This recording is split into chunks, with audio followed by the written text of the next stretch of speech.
சீமான் அவர்கள் பேசுவது ஒரு குதர்க்கவாதம். அந்த குதர்க்கவாதத்திற்கு யாரும் ரெஸ்பான்ஸ் செய்ய முடியாது, பதிலே சொல்ல முடியாது, கேள்வியை எழுப்ப முடியாது.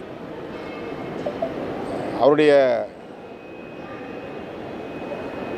இந்த கருத்து என்பது வெறும் கவன ஈர்ப்புக்கானதாக இருக்கிறது. தன்னை பற்றியே எல்லோரும் பேச வேண்டும் என்பதாக இருக்கிறது. சனாதன கும்பலின் செயல் திட்டத்திற்கு இவர் பாதை அமைத்து கொடுப்பதாக அமைகிறது.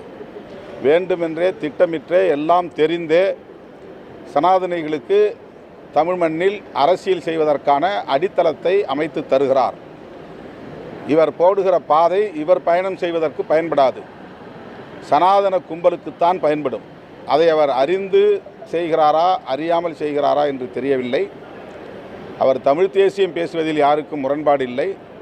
ஆனால் அவர் அடிமடியிலே கை வைக்கிறார். தனிமனித ஒழுக்கத்தை பற்றியெல்லாம் பேசுவது அரசியல் நாகரிகம் இல்லை.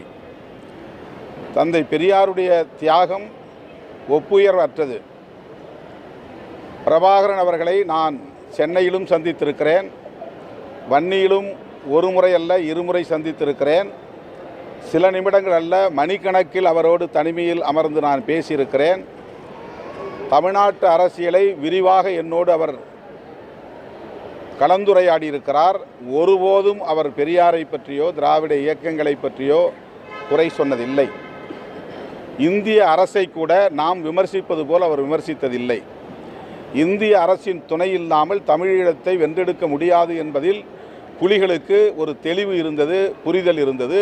அண்ணன் பிரபாகரன் அவரிடத்திலும் அந்த தெளிவு இருந்தது, அதிலே உறுதி இருந்தது. ஆனால் சீமான் அவர்கள் பேசுவது மேதகு பிரபாகரன் அவர்களையே